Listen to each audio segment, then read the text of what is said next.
And now you have to ask yourself, how did 50 come into the possession of Diddy's footage for Diddy's documentary about Diddy? A lot of insight. And, this documentary is about people being able to tell their truth or tell their version of the story. For years, Katt Williams was dismissed as someone who talked too much but said too little of substance. That perception shifted after his January 2024 Club Shay Shay interview when his words started lining up with real-world events. He wasn't joking anymore. He was calling out power structures, enforced silence, and an industry built on protection. Shortly after, 50 Cent released the documentary Sean Combs, The Reckoning, which exposed long-rumored patterns while carefully avoiding certain powerful names. That's when Katt's old comments resurfaced, especially his warning about 7 untouchable figures. As Diddy's legal troubles intensified, viewers started connecting the dots, realizing Katt may have been pointing toward a much larger truth all along. Comedy Jam 25. It's good to see so many funny people together in one room, all wondering the same thing. It's Katt Williams. Death Comedy Jam 25. A room filled with legendary comedians, roaring laughter, and a nervous tension hanging in the air because everyone was thinking the same thing. Would Katt Williams show up? I got this audio from Suge Knight. It's from his podcast with Dave Mays, and he's speaking on, Tupac and Snoop being cool and how, after Tupac got killed, Snoop started hanging out with Diddy. And, he also speaks on how, Snoop, he did the Steve Harvey show with Diddy after Tupac got killed. Check this out. Okay. It's downloading right now. Then you look at the scenario how everybody used Pac to make their stuff famous or make their project better. You got people who use their song for Pac and tell them how much they love Pac, but they do songs for Puffy. You got Steve Harvey, old big ass, this motherfucker telling, well, Pac going to everybody else. He brings Snoop and Puffy on there and say, these the dudes who's running this in the East Coast, West Coast. What's up, Snoop? What's up, huh? Hey, whoa, wait a minute, fellas here, hold up. I know all about this East Coast, West Coast rivalry thing here, but we in Chicago now. This rivalry stuff, we gotta stop it, man. We stop that, we stop a lot of this violence. Yo, Steve, check this, man. All that East Coast, West Coast stuff is a bunch of media hype. It's been my dog from day one, you know what I'm saying? It's all good between me and him. That's my peoples. For real, that's what we came in for. We came in and light it up and ride it up. We make music. Now, Pac, if you love Pac so much, how you with the motherfuckers, they got something to do with the first get down that happened to Pac in New York. Then the second one. What you think about Suge comments? And I never asked you this before, but did you have an issue with Snoop hanging out with Diddy after Tupac got killed?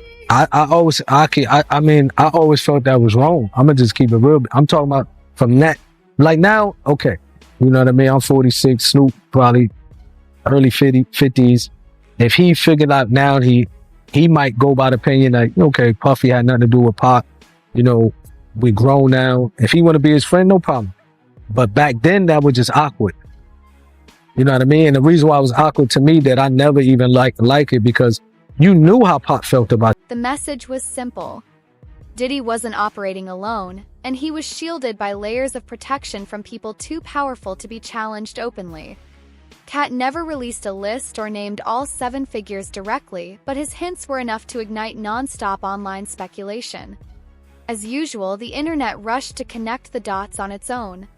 And one of the first names repeatedly pulled into those conversations was Snoop Dogg, showing just how fast theories can spread when powerful names are left unspoken. Lying! He's lying! He's lying! He didn't even buy it yet! He's lying! Fans were quick to point out that Snoop had openly talked for years about being around Diddy's parties, with old interviews, jokes, and clips highlighting how closely their circles overlapped.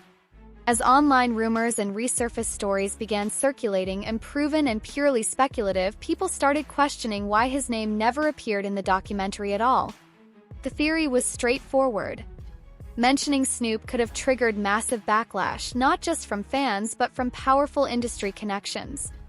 More than just a rapper, Snoop is a global brand and cultural icon, leading many to believe that his level of influence made him effectively untouchable. went off without a hitch last night. A sense of that there. No, inside everything was fine. Outside everything was fine.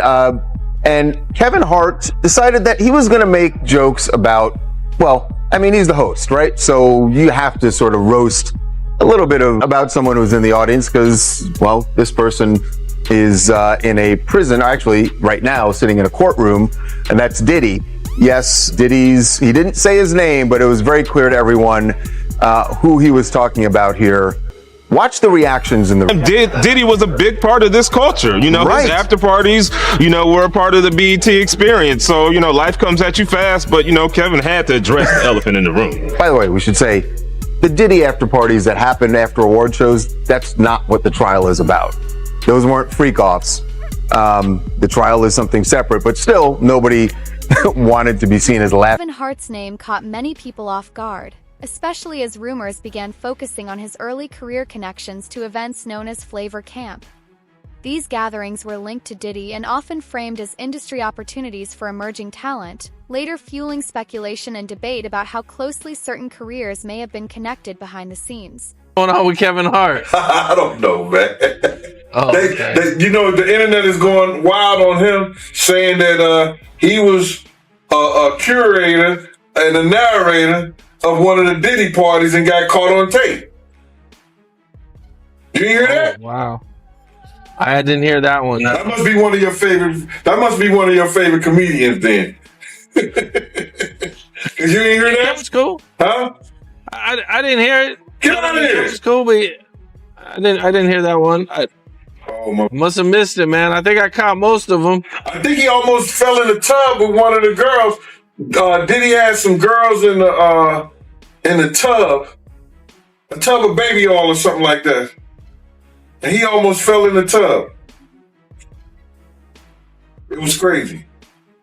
You know, he would be one of the celebrities that I definitely wouldn't think would be involved in anything illegal, for sure. But you got to realize this, man. People who get caught up in certain those things like that, those parties and things like that, is that they don't go there looking for that stuff. You got to understand, they get caught up in the moment with the alcohol, the drugs, and then certain bottles that are laced with certain things that take you away from your normal self. And you end up probably doing something that you probably never do again in your life. You never get caught up in those things ever before. There are a lot of celebrities that go to these parties like this. And they not only Diddy parties. I went to a party before and You Can't Handle the Truth and King Kong Ain't Got Nothing on Me was at one of those parties. I was bodyguarding one of the girls.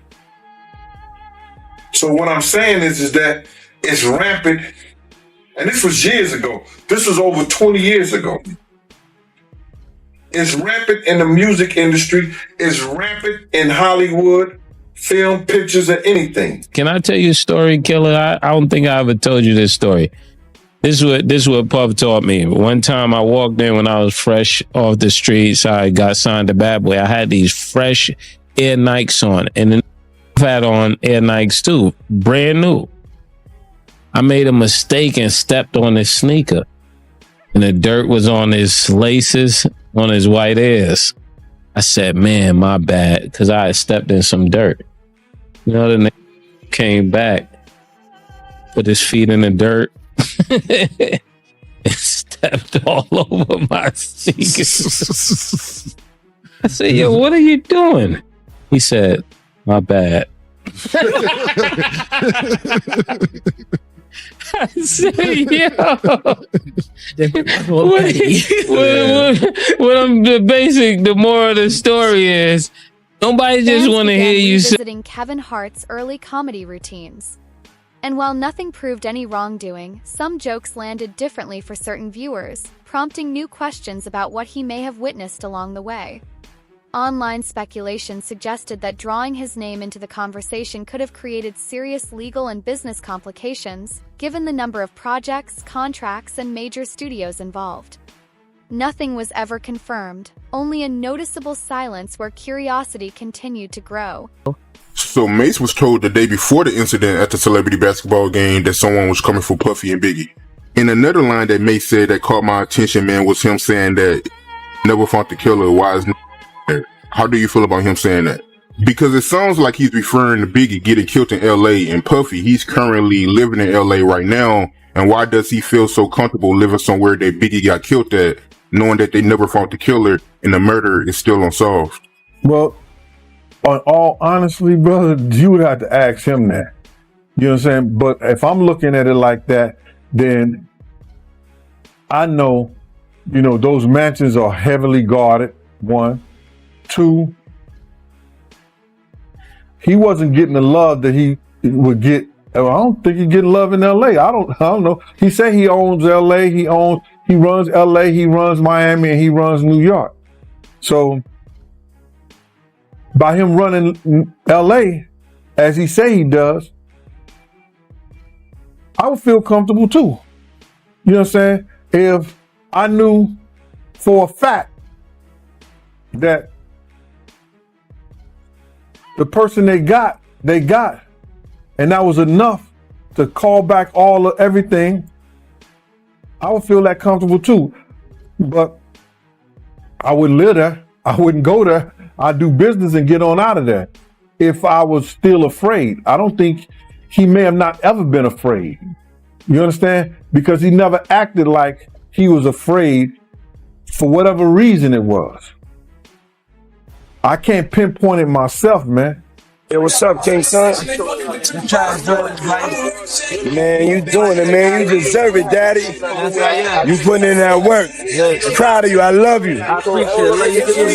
Mays may have been the quietest name mentioned, but his history with bad boy records is among the most revealing, marked by public contract disputes, visible frustration, and a sudden distancing when allegations against Diddy began to surface. Many expected him to speak out. Yet he remained silent, and that silence became a story in itself. Some fans believe Mays knows more than he's willing to share publicly, while others feel he's simply seeking peace. Speculation suggests his connection was too personal and too close to the center of everything, and including him would have opened doors that could never be closed again. Knew back in the day that Meek Mills and Puff was a little too friendly. Anytime two rappers or two people in the industry come dressed up alike on more than one occasion, listen here, man. My dudes in Philly, I got some real strong dudes in Philly. They don't play that. And they probably embarrassed for the fact to see that Meek Mills, one of the street guys that came out of there, got caught up in this Hollywood, whereas that he's dressing like Diddy, hugged up with Diddy. I think that Lil Rod know a lot of, but I know this. Two men dress alike,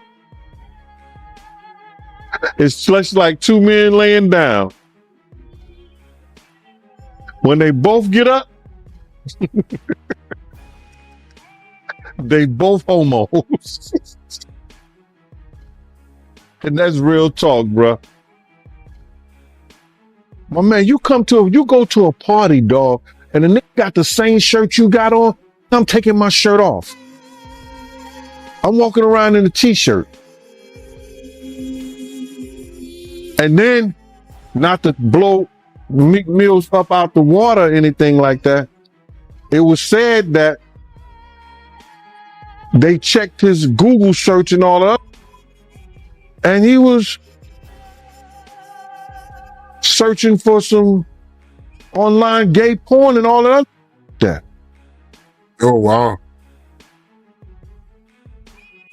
Crazy, bro. But listen, those are what, you know, it's crazy that money, that lifestyle, and you trying to fit into something get you.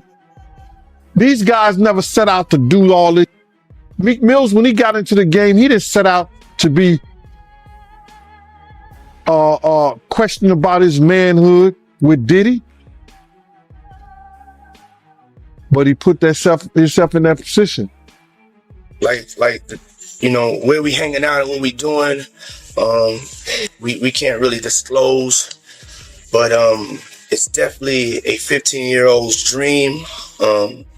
You know, I have been given custody of him. You know, he signed to Usher. I'm signed to Usher. I had legal guardianship of Usher when you know he did his first album. I did Usher's first album. I don't have legal guardianship of him, but for the next 48 hours, he's with me. Meek Mill's name entered the discussion after an audio clip surfaced online and spread rapidly, igniting intense debate. Some dismissed it outright, others took it seriously. And while Meek denied any wrongdoing, the controversy lingered.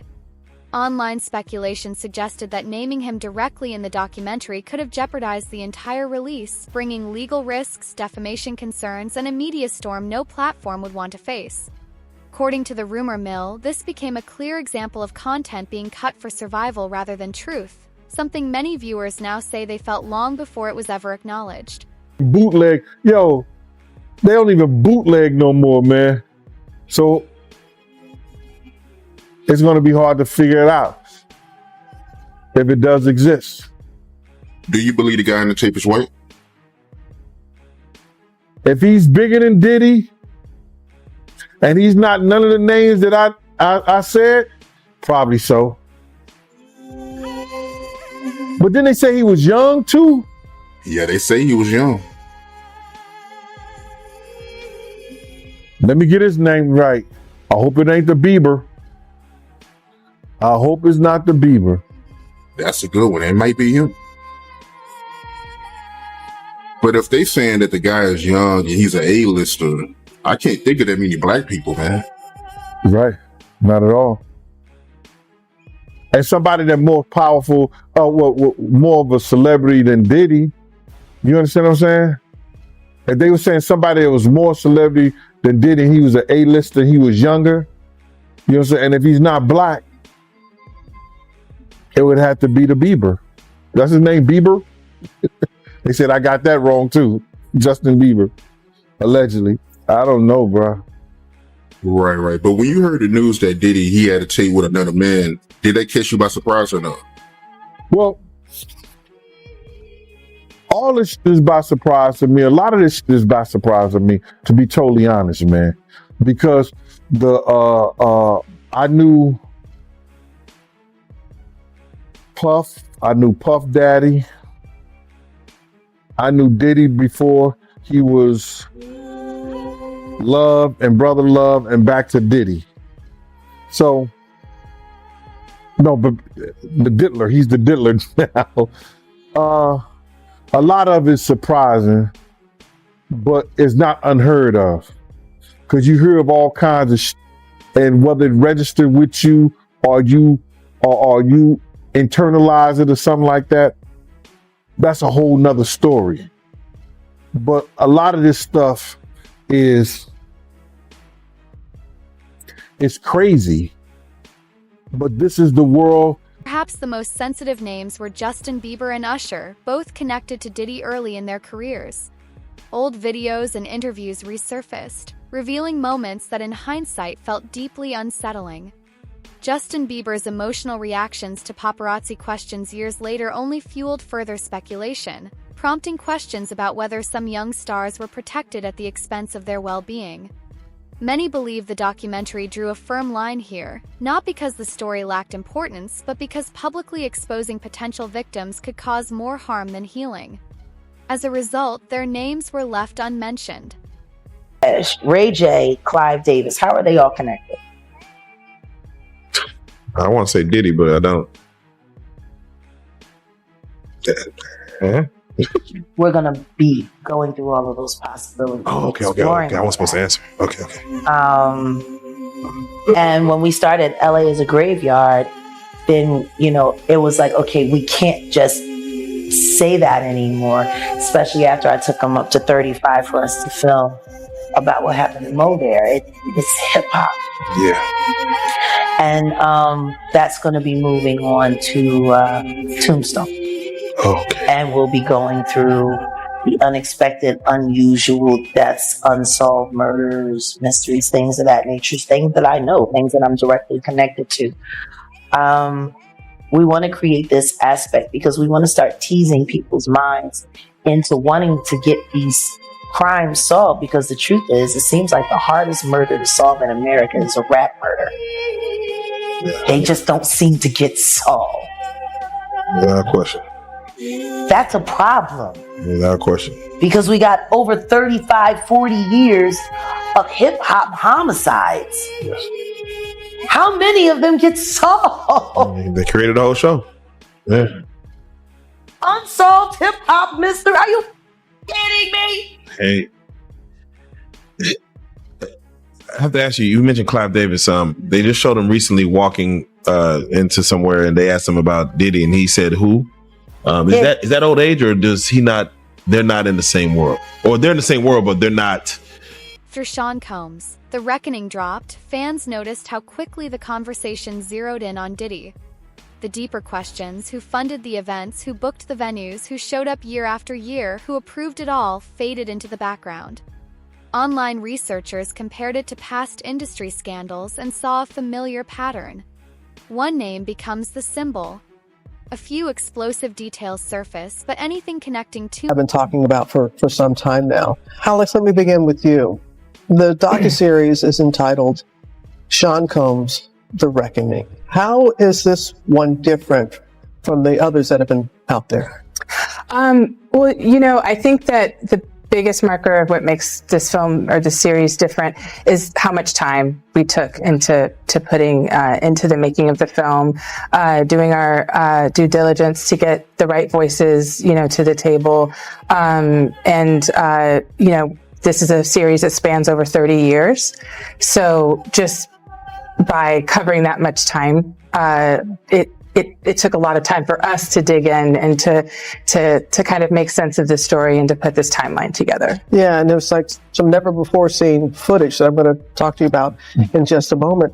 But Curtis, people know about this very public, long-standing feud that you've had with Sean Combs. So what brought you to this project? Well, I just want to make really hit television. I like the idea of it being exciting, and I picked this project and started working on it about 5 months before I found Alex. And I know that she has the artistic integrity that it would take to make it a great project, and there's the Quincy Jones era of production is find me that bass player because he's the baddest man out there in Chicago, and find me that keyboardist and fly them in from Miami, and we put them in and have the greatest jam session they ever heard, and it just always resulted in great hit music. And I take that concept into television production. You take that into everything you do, sir. That's right. You really do. It really comes through, and appreciate that about you. As I said, never before seen footage of the days leading up to his arrest. Can you just talk a little bit about, was there anything that surprised you from that footage?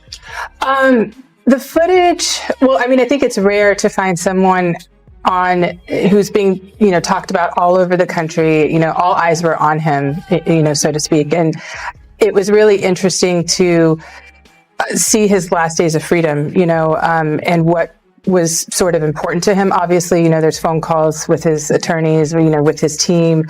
It was very interesting to watch a man who's known for his brand presence. He has a really amazing knack for marketing and all of that, and how he was sort of taking that into account in how he was coming off to the public, in the days leading up to his arrest and indictment. So that was interesting. It was also just interesting to see how laid back he was at times. But the footage also, in the footage, we also see how he's getting incoming, lawsuits are dropping, and to get his real-time perspective on that was sort of jaw-dropping when we first got our eyes on the footage. Was there anything that surprised you when you were watching the footage? No, that didn't surprise me at all. Because you've known him? Yeah, those behaviors. And I think it was surprising that he actually filmed it.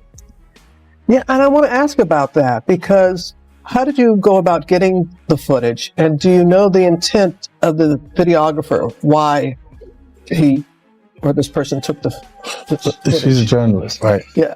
So she's not going to reveal her sources, so you don't have to reveal that.